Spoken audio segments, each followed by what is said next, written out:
Buenas tardes, soy Diva Yesurún, la única diva de la televisión colombiana, y a partir de este momento, ya ustedes lo saben, comienza Expediente Final. El protagonista del programa hoy es el señor Álvaro Castaño Castillo, considerado un importante gestor cultural en Colombia, además de ser empresario, locutor, fundador de la legendaria emisora HJCK. Él engrandeció la cultura, engrandeció la música, las letras, el teatro. El promotor más importante de la cultura en el siglo XX. Por sus micrófonos pasaron leyendas vivas del ambiente cultural de Latinoamérica, como los escritores Gabriel García Márquez, Jorge Luis Borges, Álvaro Mutis, los cantantes Jorge Negrete, Chabela Vargas, Agustín Lara y otras históricas figuras.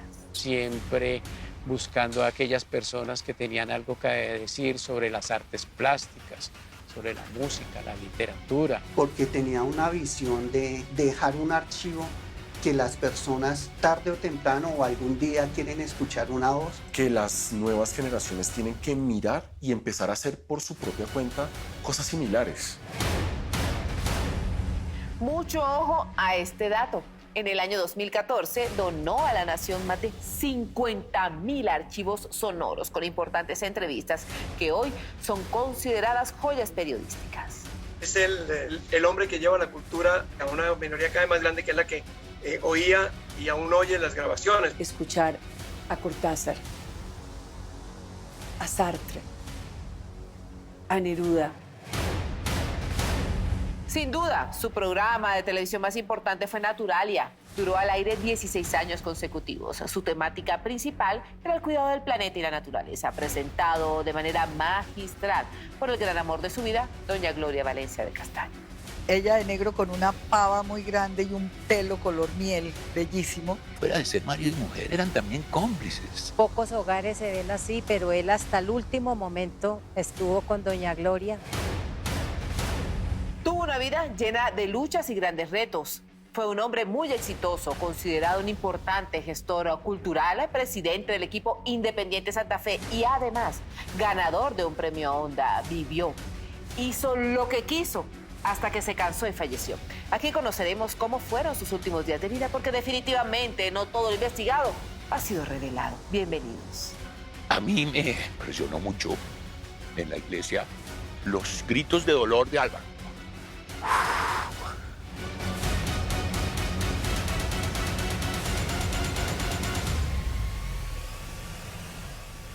Él hasta el último momento estuvo al lado de doña Gloria. La forma que yo lo vi es que como que se le apagó la luz, se le apagó el motor.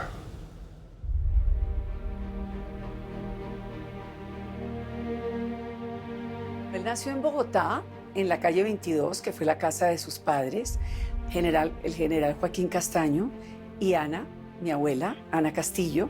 Fue el número 13, el más chiquito, tenía 12 hermanos. Álvaro Castaño Castillo fue un caballero en todo el sentido de la palabra, con una carrera en radio y televisión admirable de principio a fin. Salió de su casa siendo muy joven. Él quería conocer el mundo y las diferentes herramientas de expresión del ser humano. Es ahí cuando decide apostarle a estudiar literatura mundial. Entonces, a los 19 años, recién graduadito, se fue a buscar a su ídolo, que era su hermano Eduardo, que trabajaba en un laboratorio norteamericano, y él le pagó su tiquete en barco, se fue a Barranquilla y zarpó a los 19 años para los Estados Unidos. Y ahí Álvaro se encuentra con un personaje maravilloso. Eduardo Gamba Escayón, se llamaba, trabajaba en el consulado de Nueva York, y casi que lo agarró y le dijo: usted tiene aquí que aprovechar para ir a cine, para leer. Lo orientó en las lecturas. Por insistencia de sus padres, regresó a Colombia. Ellos querían tener un abogado en casa. Querían ir a que fuera un doctor y que fuera un embajador y que fuera un... Pero bueno, también fue embajador, ¿no? Él estudió en la Nacional, pero nunca ejerció, nunca ejerció. Es que él no era un hombre de la realidad nacional, él era un hombre de la historia y de la poesía y de la literatura. Y tenía muy poco los pies en la tierra, la verdad. Cuando él salió de la Universidad Nacional con su título de abogado, en esa época el Círculo de los Intelectuales estaba constituido por la generación de Piedra y Cielo, que era Eduardo Carranza, Arturo Camacho Ramírez, Jorge Rojas. Esos fueron los primeros vínculos que tuvo él con el grupo de los intelectuales. Piedra y Cielo, pese a lo que se diga, ha sido la más importante corriente literaria que ha tenido Colombia en el siglo XX. Y el más grande de Piedra y Cielo, Eduardo Carranza, que fue maestro y muy admirado por Álvaro Castaño. Álvaro tiene muy poquitos poemas, pero uno de ellos es un soneto bellísimo, bellísimo. Solo espero de ti que me acompañes por este breve paso por el mundo. Que mires con mis ojos el profundo silencio de la flor y que te asombres cuando el silencio de la flor me asombre. Álvaro en realidad lo que hizo fue aprovechar esa vinculación con su amigo Jorge Rojas, con quien jugaban tenis, por ejemplo, y con Carranza, para darle notoriedad a la poesía. Él era parte de eso, y no una pequeña parte, sino uno de los encargados de divulgar y de enlazar gente. Yo creo que es importante saber que él recitaba poesía todas las noches antes de dormir y tenía una memoria fabulosa y me decía precisamente que cultivaba su memoria gracias a la poesía. El destino le tenía preparada una linda sorpresa llamada Gloria Valencia. Ay, no, eso fue divino, porque era escondidas. Entonces yo les ayudaba mucho a que se vieran. Les llevaba las razones del uno al otro. mucho tiempo. Yo creo que un niño consentido, que había crecido con todos los cuidados, que venía de Nueva York, que soñaba todo el día, que vivía en el mundo de la intelectualidad, se estrelló con una campesina recién llegada de Ibagué, que no tenía sino que trabajar para vivir y para justamente ayudar a sus 3 hermanos y ayudar a su mamá, que pedaleaba su máquina de coser y que vivía de su costura. Esa era la realidad de mi mamá y ese fue justamente los pies en la tierra que tuvo que tocar papá para conquistarla. De pronto un día vi que venía como una tomba, una belleza de niñita con un bastón. Era el tambor mayor del Colegio Nacional de Bogotá. Yo quedé prendado inmediatamente de ella y le rogué a Dios que la volviera a ver pronto. Gloria era tambor mayor de un colegio y él la vio un día por la calle y quedó paralizado. Dijo, no, esto no puede ser cierto. Y entonces, claro, le soltó los perros hasta que la conquistó. La pareja llegó al altar el 14 de junio de 1947 en Bogotá. Sin duda, la hermosa y juvenil Gloria Valencia llegó rompiendo los estereotipos al lucir un irreverente vestido negro para darle el sí acepto a quien fuera el gran amor de su vida. Ellos se casaron en la iglesia de San Diego, ella de negro con una pava muy grande y un pelo color miel, bellísimo. Y él se subió a un árbol de magnolia y le bajó una magnolia porque no tenía ramo de flores. Y recuerdo a Álvaro y a Gloria llegando del matrimonio muy emocionados. A la familia de mi papá, los Castaño, no les había hecho muy felices, pues al abuelo no le había hecho muy feliz el matrimonio. Porque no querían a Gloria. Es que en esa época eran muy prevenidos de su estatus. Entonces no se podía tener una amistad sino con ciertas personas y ciertos grupos. Era un hombre muy romántico. Siempre llenó de hermosos detalles a su esposa. Conformaron una linda familia junto a sus 2 hijos, Rodrigo y Pilar. Pilar era la mujer y Álvaro adoró y veía por los ojos de Pilar y Pilar fue muy consentida. Pero la relación de Álvaro con Rodrigo era porque finalmente pues era el hijo hombre y tenían muchas cosas en común. Por ejemplo, Rodrigo también era una persona que amaba la naturaleza y era muy pícaro.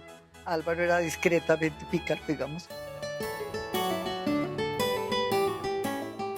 Castaño era un destacado intelectual.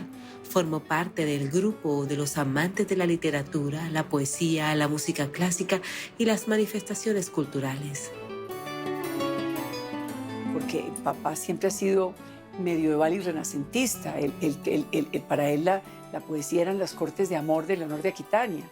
Estuve tentado a elegir a Leonor o a Linor de Aquitania, mi vieja obsesión, cuya vida he seguido desde cuando nació en Burdeos en 1123 hasta cuando murió en 1204 en la abadía de Fontevraud, en Francia, cuyo silencioso claustro visité un día, obviamente, con un ramo de violetas en la mano. Los juglares, él leía y recitaba a Rimbaud y a Baudelaire y a Ronsard. Sobre la Edad Media le interesaban mucho unas mujeres, en particular Juana de Arco. Él fue a Rouen, donde ella fue quemada por los ingleses, y como homenaje le llevó un ramillo de violetas. Entonces yo dije, no, es un hombre muy sensible, es decir, y muy detallista. Cuando él hablaba de esos tiempos, era como si él hubiera vivido esos tiempos. No como una persona refiriéndose a una cosa histórica, no, lo hablaba con pasión, como si él hubiera estado ahí. Impresionante, era impresionante. Y sí, él tenía esa cosa de investigar estas mujeres y todas estas cosas tan peculiares, ¿no? De Francia. Estuve con Álvaro y Gloria en París. Me invitaron a caminar. Y, mejor dicho, para mí ese día fue una revelación porque me contaban, mira, aquí pasó esto, aquí no sé qué. Y entonces todo era, mejor dicho, cada esquina, cada cosa, había una historia increíble. Ir más allá y descubrir los personajes insólitos, las esquinas desconocidas, no el París turístico, sino el París profundo, y a todos los lugares les sacaba esa historia oculta, esa historia interesante, insólita. Y eso fue algo, ¿no? Como si me hubieran, no sé, transmitido un espíritu de la ciudad que gracias a él no volví a ver nunca de la misma manera hasta el día de hoy. El punto de encuentro con otros intelectuales eran los pequeños cafés del centro de la capital. Porque ellos vivían en los cafés del Rin, en los cafés del centro, de esos corredores fantásticos que daba el centro de Bogotá, y ahí tomaban tinto y tomaban ron cuando tenían algo más de dinero, que siempre estaban sin un peso. En una noche de bohemia, decidieron dar el gran paso y volverse empresarios radiales como una forma de impulsar la cultura en la capital. El doctor Castaño ya había estado un poco empapado por esta circunstancia cuando hacía libretos en la Radio Nacional, un radioperiódico que a su vez locutaba doña Gloria Valencia. Y decidieron comprar la Radio Granadina, que pertenecía a Jorge Áñez. Los fundadores de la HJCK pues fueron Eduardo Caballero Calderón y los primos de don Gonzalo Rueda, que eran Hernando y Alfonso Martínez Rueda, que tuvo su primera emisión el 15 de septiembre de 1950.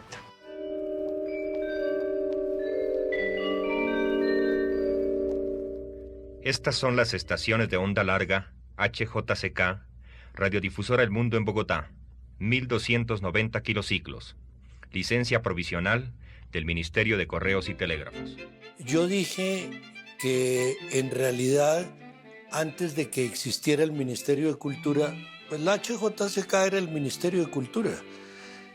Colombia tiene un archivo cultural de un valor enorme gracias a Álvaro Castaño. Yo creo que Álvaro Castaño fue una persona que trajo al país una idea de cultura que yo veía, por lo menos en mi experiencia personal, muy francesa, del gran intelectual que se sienta en radio y que habla y que no se encierra en sus libros, sino que comparte con las personas, y que en Colombia a través de la HJCK yo lo vivía. Eso para mí era el principal aporte. Álvaro era impresionante por la claridad que él tenía en lo que él quería que sonara en la emisora, las entrevistas con los personajes, los noticieros culturales, los noticieros sobre temas de ecología y naturaleza. Todo eso hacía parte de ese maravilloso mundo culto de la gran minoría que llamaban de la HJCK. Es el hombre que lleva la cultura, no a una pequeña minoría, a una gran minoría, a una minoría cada vez más grande, que es la que oía y aún oye las grabaciones, por ejemplo, de la HJCK.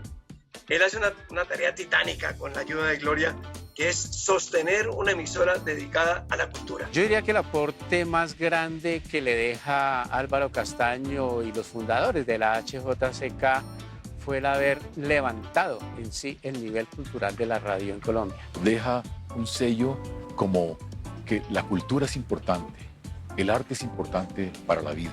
No solo de pan vive el hombre, también de la música, de la buena música, de los buenos momentos, de la literatura. Un hombre que estuvo con la cultura, con el arte, es muy importante para un pueblo, eso es muy importante para la vida. Que por supuesto apenas sonaba porque no tenía antena. No tenía torre. Tenía una guadua. La única emisora que yo conozco que no tenía torre de transmisión. Sin embargo, hacer que este sueño fuera una realidad era una tarea difícil. No fue fácil. Quien realmente manejó todo lo de la publicidad, y gracias a Dios, fue doña Gloria. Ella era la que hacía toda la labor comercial, pero al mismo tiempo locutaba, pero al mismo tiempo barría, pero al mismo tiempo sonreía y al mismo tiempo iba y conseguía las citas. O sea, era una mujer todoterreno como somos las mujeres hoy en día, pero estamos hablando de los años 50. Pues Gloria fue fundamental para la emisora. O sea, porque yo me le quito el sombrero a Álvaro Castaño. Hacer radio cultural era imposible.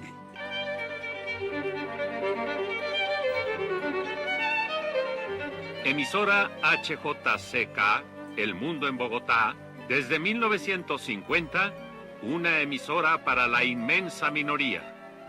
Los patrocinadores de la HJCK apoyan la cultura. Es que imagínense pedir publicidad para la gran minoría. O sea, las agencias de publicidad iban y pautaban para las masas, ¿no? No para la inmensa minoría. Y sobre todo porque vivía de la pauta. Entonces alguna vez me dijo, hijita, es que tú no sabes el esfuerzo que hay que hacer para conseguirle pauta a esta emisora. Mira, yo a veces uso la estrategia de averiguar a qué hora se mete un cacao de estos importantes, de los que de los empresarios, al baño turco del GON. Y me meto al baño turco, porque un tipo en pelotón no es capaz de decirle a uno que no. Entonces,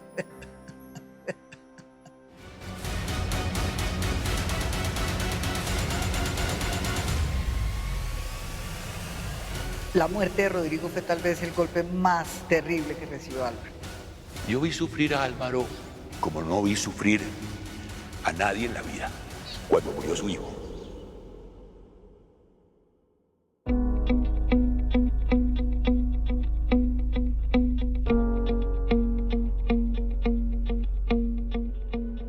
No todo lo investigado ha sido revelado.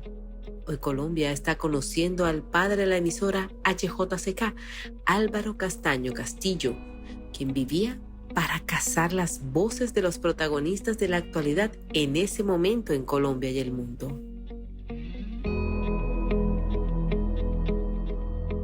Eso lo hizo Álvaro. Él andaba con su grabadorcita que cabía en un bolsillito. Era una constante porque decía que nunca uno sabía dónde puede haber una noticia. Él era el que iba y hacía esas grabaciones. A la biblioteca Luis Ángel Arango, todos los conciertos de esos los grababa el doctor Castaño. Él asistía, iba con los muchachos, los técnicos de la emisora, grababan todo eso y todo lo conservaba. Así que él archivó todo esto, era inmenso, grande y muy rica el archivo de la HJCK. Cosas importantes, eventos culturales, o sea, él mismo estaba hablando y se escuchaba el ambiente y todo. Eso es estar ahí. Eso es lo lindo que es estar, el vivir ese momento y que la gente poder comunicar y que la gente también por medio de esas grabaciones pudieran vivir y sentirse ahí. Me contaba que estaba con Gloria en la ciudad de París y estaban hablando de literatura y de repente Gloria le dice Borges. Y él, sí, estamos hablando de Borges. Y le dice, no, Borges, es que Borges está ahí. Y se encontraron con Borges, una gran sorpresa. Y él tenía una cantidad de historias de este estilo. Como le advertí yo antes de visitarlo en el hotel, nunca he tomado una entrevista a pesar de ser director de la emisora HJCK. Y yo nunca contesto a una entrevista. Me han hecho muchas sin una fuerte dosis de temor y de vacilación, lo cual harto se advierte en mi voz en este momento. Jorge Luis Borges fue uno de los primeros extranjeros que hizo parte de la colección literaria HJCK. Ya para esa época, 1963, a Borges estaba un poco amnésico, como él lo dice, pero como el doctor Castaño conocía perfectamente su obra, entonces él le recitaba los poemas y Borges los iba repitiendo. Todos los escritores del boom y toda la literatura francesa de la época estaba en la HJCK. Ahora que todo es imagen y voz, sí que tiene valor poder uno escuchar a Cortázar. Por ese entonces, yo juntaba alambres y cajones vacíos en las calles de la madrugada y fabricaba móviles, perfiles que giraban sobre las chimeneas, máquinas inútiles que la maga me ayudaba a pintar. A Sartre, a Neruda. Le dolió siempre no tener a García Lorca, pero están todos los poetas, todos los dramaturgos. Esmeralda Alboreda, María Currea de Haya, Elvira Mendoza, Sonia Osorio, Fanny Miki, en fin. El radioteatro tuvo un importante espacio en esta emisora que año tras año iba tomando más y más fuerza. Su contacto con el grupo de Piedra y Cielo permitió que escritores como el mismo Eduardo Caballero Calderón hicieran adaptaciones radioteatrales. Fueron de los primeros radioteatros que se transmitieron en la HJCK. La ópera, eso lo transmitían desde el Metropolitan Club, allá en Nueva York. Y cómo será de increíble el sonido que se siente, el roce de los vestidos. La emisora tuvo alianza con la Deutsche Welle, con Radio Francia Internacional, la BBC de Londres, con La Voz de América, con Radio Nacional de España también, y con Tokio FM y varias más. Él tuvo más reconocimiento, mucho más rápido fuera de Colombia que en la Colombia misma. Cuando subió el general Rojas, la emisora se dedicó a poner música fúnebre y duraron semanas con música fúnebre hasta que pasó lo que pasó y entonces la emisora tiene el único discurso registrado de la voz de Alberto Lleras en el Hotel Tequendama. Él fue, digamos que el único que pudo estar presente en ese evento en el Hotel Tequendama, donde se increpó al gobierno, se habló sobre la censura de prensa y un poco se instó a que la gente tuviera más conocimiento de qué era lo que pasaba con Colombia en ese periodo. En este estrecho recinto, en donde hoy se refugia la exilada voz de millones de colombianos forzosamente,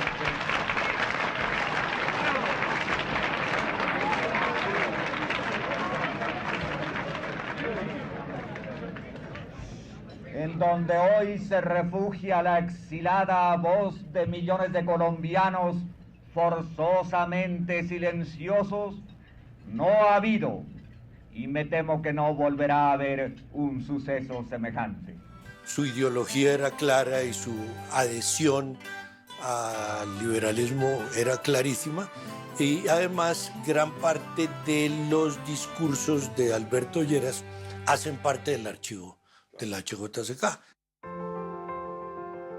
Álvaro Castaño Castillo fue quien lideró la titánica tarea de enseñarle a Colombia la importancia de cuidar a la naturaleza a través de la radio y también del programa Naturalia.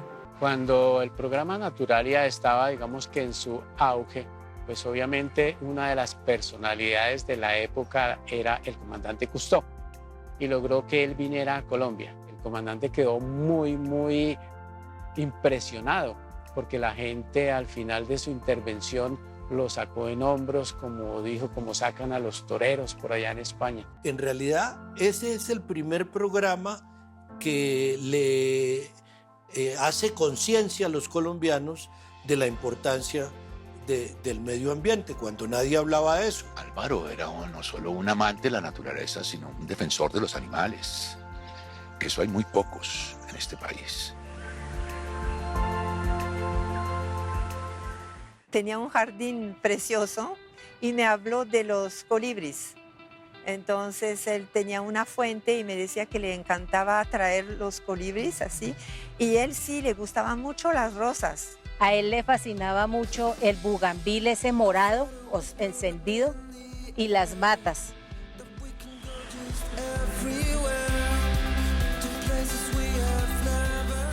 Estábamos en la casa de ellos en Girardot y yo lo veo mirando un nido de avispas, es decir, la piscina y el nido de avispas en la pared. Y entonces le dije, Álvaro, pero qué peligro. Dijo, mira qué cosa tan divina de animales, mira el tornasol de las alas, mira qué cosa tan... A él le importa un carajo que las avispas nos fueran a picar a todos. En Carmen de Apicalá, al lado de la quebrada La Idalí, pudieron construir su casa, el Totumo, que existe hasta hoy en día, donde mamá caminaba descalza, donde sentía los aromas con mi abuela, donde movía al pájaro carpintero, todas las cosas que papá me enseñó, como salvaba a las mariposas cuando se caían en el agua y les daba azúcar, poniéndoselas en la punta del dedo. En fin, es una vida absolutamente coherente con lo que hicieron. Sin embargo, hubo algo oscuro que marcó para siempre el rumbo de su vida, y fue la muerte de su esposa. Eso fue el 24 de marzo del año 2011. La pareja duró 67 años casada. La muerte de Gloria a él lo impactó muchísimo porque perdió la compañera, su cómplice de la vida. Muy triste porque yo recuerdo cuando él fue con su conductora a retirar las cenizas, me dice que lo llevó a un sitio en Suba donde ellos se sentaron ahí y el doctor Castaño con la cajita de las cenizas. Él hasta el último momento estuvo al lado de doña Gloria.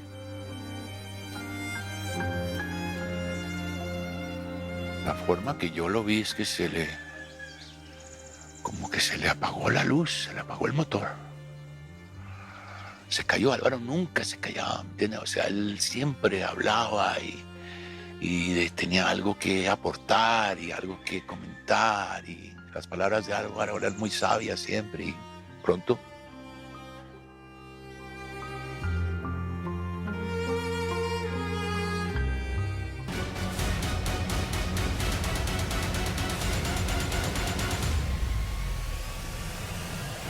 realmente estaba destruido por la noticia. Él me cogió la mano y me dijo, ya no más, ya no más.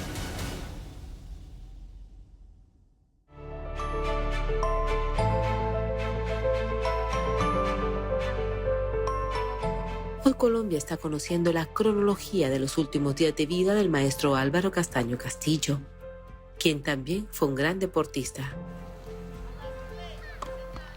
Era amante del tenis, incluso fue campeón nacional de esta disciplina.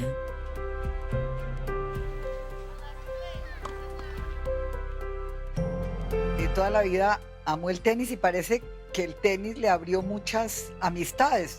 Por ejemplo, creo que con Gonzalo Rueda la amistad empezó por el tenis y el fútbol.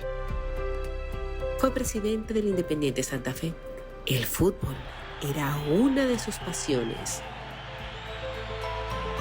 Y amaba el fútbol, y el Santa Fe fue parte de la vida de ellos, de Guillermo Cano, de Gonzalo Rueda, de Álvaro Valencia, el hermano de mamá, de tantos amigos. Es que veo la foto todos con el uniforme del Santa Fe y mamá, la madrina. Eso fue parte de la vida de ellos, el Independiente Santa Fe y el Partido Liberal. En mi casa todo era rojo. Tenía leoncitos con el uniforme de Santa Fe, le gustaba mucho el fútbol. En un tiempo, él patrocinaba la emisora en torneos interempresarios. Y entonces desde lejos cuando lo vimos, cuando HJCK, sí, gritando HJCK, vamos a ganar. Y entonces ganamos por W.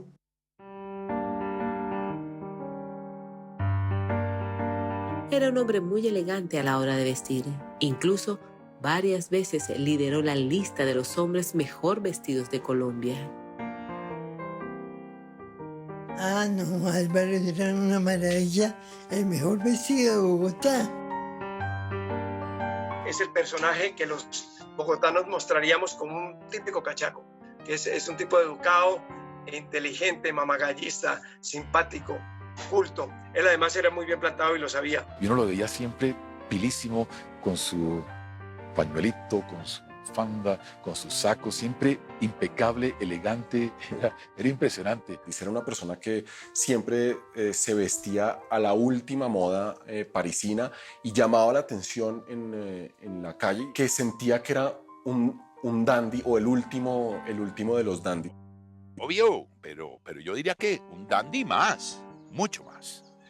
No, la elegancia de Álvaro, la forma de vestir. Cuando él me dijo que íbamos para el jockey, pues yo le dije, doctor, yo no traje la corbata. Obviamente me dijo, como carajo, usted sabe que tiene que traer siempre su corbata, ahora qué vamos a hacer, es la presencia. Y la opción que él tuvo fue quitarse la corbata que él tenía y dármela. Y pues la verdad no sabía yo quién sudaba más, si yo de estarlo viendo a él con su gabardina, su bufanda y sus guantes, o él esperando a que se terminara esa sesión. Tan pronto salimos, entonces ya en el automóvil él se quitó su gabardina sudando y me dijo, uno tiene que ser estoico hasta el final. En el año 2000 estuvo en la lista de los grandes periodistas de la radio del país. Fue pionero a la hora de utilizar la internet para expandir sus mensajes radiales. Desde el año 98 él también fue en Londres investigando un poco este sentido y como él decía, nos vamos a lanzar a un mundo nuevo. La radio digital, la radio en internet va a ser el futuro. Él vio la posibilidad de que iba a ser un gran salto, de pasar de un radio normal a la internet, que nos podría escuchar todo el mundo.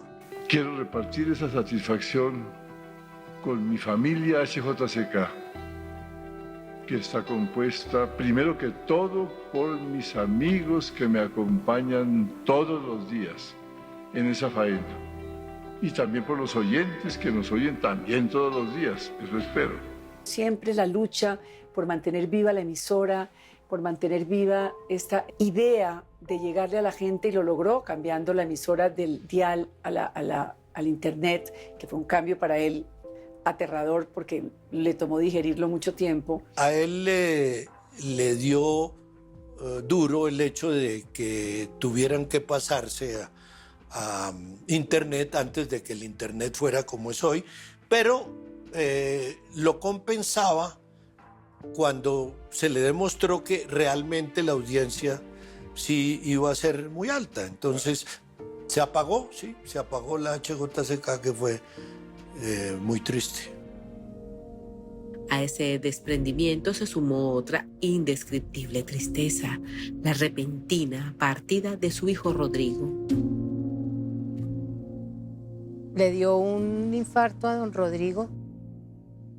Aquel 20 de febrero del año 2015, su alma se partió en 1000 pedazos, un golpe del que nunca se recuperaría. Terrible. Para él fue muy terrible la muerte de don Rodrigo.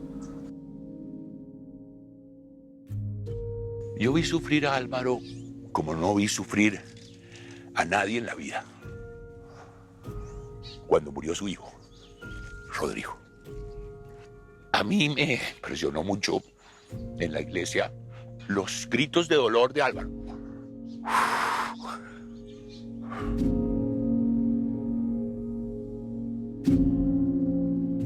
mi muchachito, decía frente a una foto muy linda que le consiguió Pilar cuando murió Rodrigo, y le puso una foto muy linda. La muerte de Rodrigo fue tal vez el golpe más terrible que recibió Álvaro. Y realmente estaba destruido por la noticia, y sí recuerdo haber sentido ese golpe profundo, esa herida profunda de Álvaro en las conversaciones.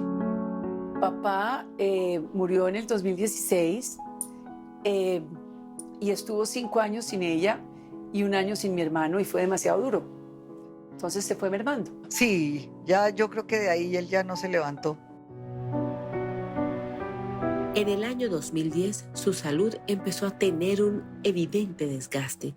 Una neumonía lo empieza a alejar de los micrófonos. Siempre estuvo al frente de su emisora, pero en ese momento ya estaba empezando a cederle terreno a sus sucesores. Una inesperada caída lo sacó del ring. Entonces él empezó a tener la movilidad, pues nosotros íbamos a su casa, o sea, no sé, que vengan para la celebración de sus cumpleaños o homenajes, que era siempre así. Él fue a la oficina hasta cuando pudo, realmente, y subía las escaleras, alguien lo llevaba de su casa a la oficina, es decir, y se quedaba ahí horas y recibía mucha gente, porque yo creo que la oficina era como la sala de su casa, definitivamente. La llama del hombre poderoso de los medios de comunicación de Colombia se estaba extinguiendo. Sin duda, la salud de Álvaro se deterioró en los últimos años. Estuvo con presencia permanente de enfermera, caminaba con bastón, a veces apoyado en las personas que estaban cercanas a él. Estaba absolutamente lúcido. Hablar con Álvaro sobre el tema que fuera era una delicia por su cultura, por su amplio conocimiento sobre tantos temas. En los últimos años los aprovechó para leer. Ya digamos en el último año su visión pues bajó mucho, y muchas veces había de aquellos amigos que lo visitaban y lo acompañaban, le leían. Modestamente yo le leía, sí, porque llegó un tiempo que tenía mucha dificultad para leer. Y siempre quería saber más, quería leer, quería ponerse al corriente de muchas cosas, y a veces leía pues, artículos de periódicos. En el año 2014 decidió donar su más grande tesoro. 50.000 archivos sonoros fueron aportados por Castaño para que Colombia no olvidara su historia, y para que además su trabajo periodístico se volviera un motivo recurrente de consulta por parte de las generaciones venideras. Se dio cuenta que debía compartir su vida, y que los muchachos que venían detrás de mis hijos y detrás de mis nietos tenían que tener un legado, y que eso no se podía ir con él. Y se lo regaló al gobierno nacional en manos del presidente Santos, para que la Radio Nacional tuviera el músculo económico de coger esas latas gigantescas como de la época de oro de Hollywood y volverlas digitales. Eso costó una fortuna, y ahí están digitalizadas para la posteridad. Entonces ahorita prácticamente el archivo físico lo tiene Radio Nacional de Colombia. Nosotros tenemos el archivo, pero ya todo digital.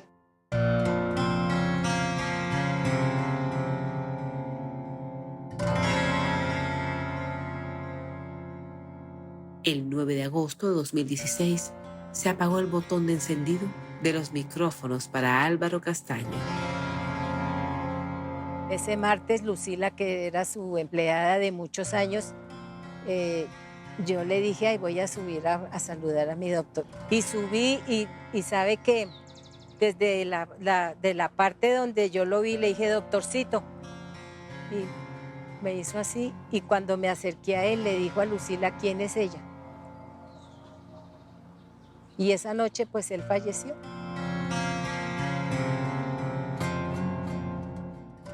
Él me cogió la mano y me dijo, ya no más, ya no más.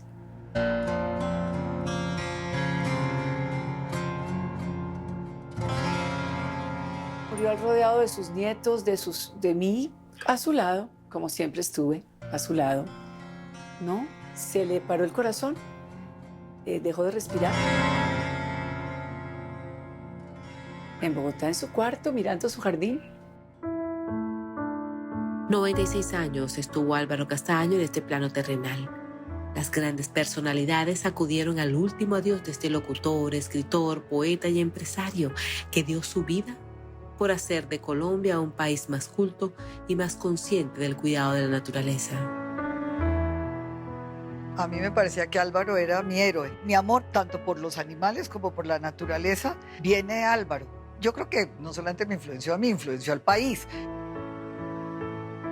Yo estoy muy agradecida y lo recordaré hasta el día que cierre mis ojos, porque fue un hombre maravilloso, maravilloso, maravilloso.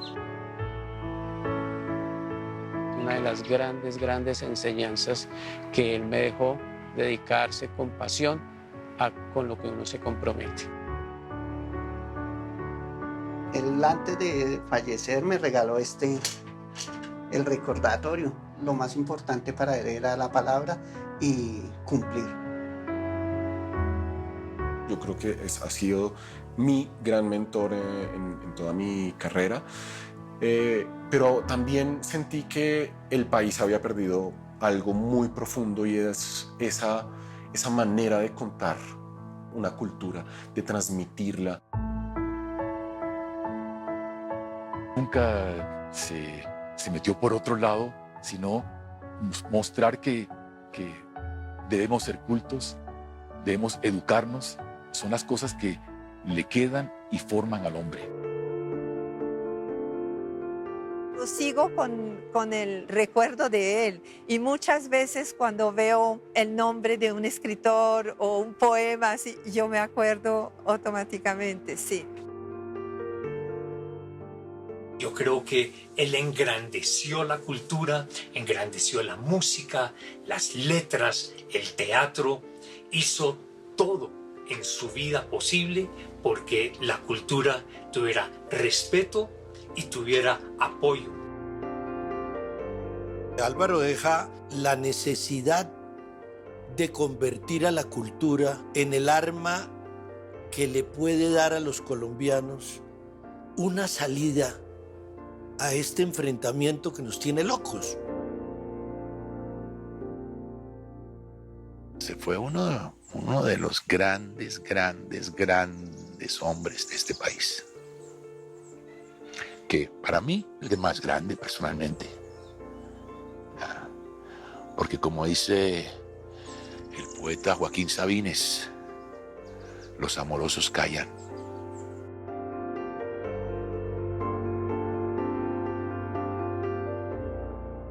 El amor por la vida, el amor por la historia. Estoy en la moda porque amo la historia y considero que sin moda no se habría vestido la historia. Es la moda la que se ha encargado de vestir la historia y por eso me encanta.